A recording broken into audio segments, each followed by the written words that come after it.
اليوم بضبطك بغصة غير. عشان نضبط أمورنا نحن وعشان نضبطكم بإذن الله. عند كيد النساء وكيد الرجال. تمام. كيد النساء كيد الرجال قاسي، وكيد النساء قاضي. يعني خلاص تروح بيها يا حبيبي، هاي حطها قاعدة عندك. إذا كادت النساء فمصيبة، كيد الرجال قاسي. خذ على القصة. يوم من الأيام في رجال جيل صاحب دكان أو بقال، تمام، دخل عنده السلام عليكم حياك الله يا مرحبا، تمام. فأخذ أغراض، اشترى أغراضه، ضبط أموره، جمع عند الحساب يتحاسبون. فقال له هذا غرض فلاني كذا كذا. فصار بيناتهم لسان، يعني اعتلى الصوت ورد باللسان بين بعضهم. فالرجال سميه الزبون ضرب صاحب الدكان، قتله وكزة واحدة ضرب. تخيل، لا إله إلا الله. يقول لك الموت واحد وتعددت الأسباب. ممكن ذاك فلان يموت بكذا بشيء بسيط، بس لكن الموت واحد، لا إله إلا الله. صلى الله يحسب خاتمتنا وخاتمتكم يا رب سوا.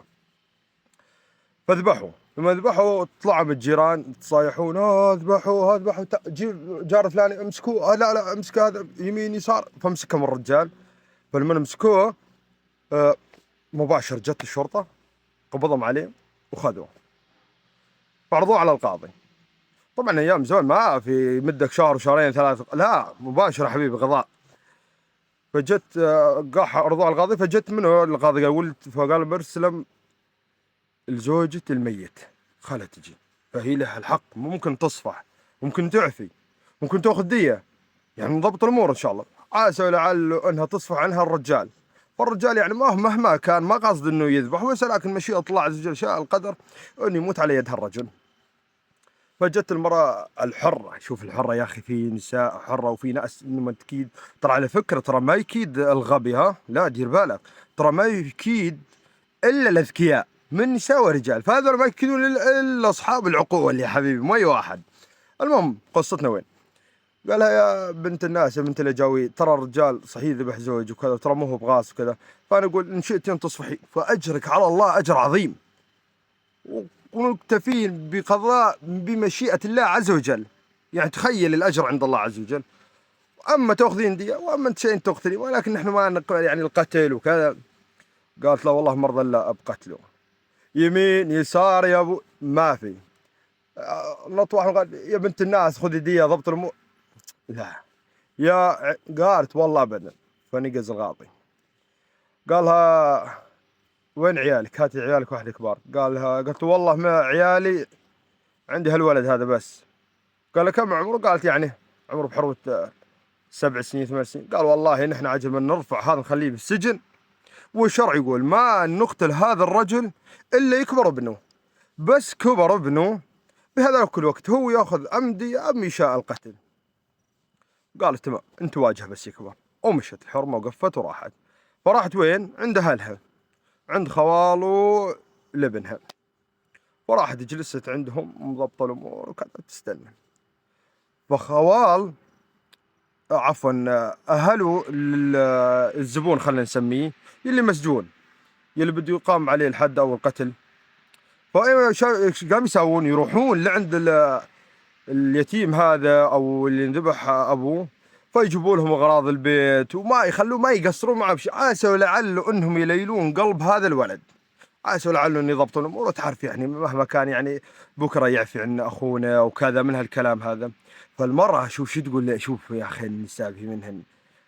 قالت لهم يا حبيبي تهدون هدايا، تصرفون علينا، ساوم يلي تريدونه، ما عندنا نحن مشكلة أبدا ولا نهائيا. بس حبيبي قاتلت. قال يا بنت الناس الله يهداك كذا. قالت قاتلت. قال يا أخي أنت عاد ايش رايده منا يا أبوي، خلنا نحن نطيكم والأمور. قال ما عندنا مشكلة، استقطمهم هالولد ضبط أموره ونحن ما عندنا مشكلة أبدا. بس سبقتك بالأحداث، ترى هي القصة هذه يا بالدولة العباسية يا بالدولة الأموية، هيك حسب ما قرأت عنها، بس ما تسعفني الذاكرة بين أحد الدول منهن. المهم نحن بصلب الموضوع. فكبر الولد ضبط اموره. طبعا لما كبر خواله يحشون براسه ويعبوه، يقول له ترى لا تعفي ثار ابوك، لا تدير بالك الا ثار ابوك كذا. والولد يعني صار يستقطب وقع بين نارين، بين أمه وخواله وبين هذول الجماعة المساكين اللي يعني بكل معنى الذلوا عسى إنه يعفون عن أخوه. فيوم من الأيام عرضهم على القاضي. جي القاضي كذا قال له قالوا هذا ابن كبر شايفه؟ قال لي والله ما شاء الله تبارك الله فعلا الصغير يكبر أبدا. قال يا ابن الحلال القصة واحد اثنين ثلاثة تمام؟ قال ايوه. قالوا إن شئت أن تعفي ولك دم أبوك وصار زمان وكذا وأجرك على الله، أو تأخذ دية وتتوكل على الله وأمورك طيبة وأنت تسعك شب أول عمرك وتأخذ لك شوية فلوس وتستعين بيهن على قوائض حواجيك بهاي الدنيا، الدنيا اللي بتلكع فيك يمين ويسار. وهذول الجماعة قاعدين للقاتل متذللين وماخذين الوضعية. تكفى إن شاء الله، اعفي يا ولد. قال والله شوف يا قاضي والله لازم والله ترى الجماعة والله أنا خجلان منهم وكذا، وأبوي الله يرحمه ويغفر له وأجرنا نحن إذا عفينا عن الله أجرنا على الله سبحانه وتعالى. فانقزت الأم. هنا قلت لك على كيد النساء مصيبة. فقالت الأم لابنها قالت يا ابني، قالها اسلم يمه. قالت والله إن عفوت عن هذا الرجل، تخيل وين، قالت والله إن عفوت عن هذا الرجل يا أخي تعرف النسوان يخرب بيتهن، لا أتزوجنه. تخيل وين، قل والله إن عفوت عنه لا أتزوجنه وأجعلنا العرب تعير فيك. يعني تخيل تزوجت قاتل أبيك. طبعا هي قالت ملفوظ غير هيك بس أنا ما أقدر أقوله. قال قتل أباك وتزوج أمك. فأنت بتفهمون علي. هي ما قالت طبعا تتزوج أباك، هي طبعا تزوجه هي قصدها، بس ولكن قالتها بعبارة أقوى من هيك. فقال الولد يا قاضي، قال اذبحوا الله ياخذ هالوجه خلي يولي.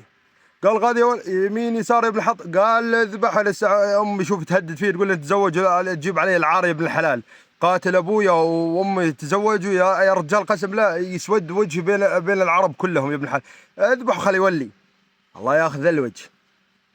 ورطني ضبطني يا ابوي يا امي جبتك اكتاف. هاي قصتنا كانت عن كيد النساء، والله يجيرنا وياكم من كيد النساء.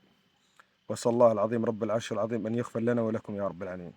والسلام عليكم ورحمة الله وبركاته. هذه قصتنا كانت اليوم، حبيت اشاركها وياكم.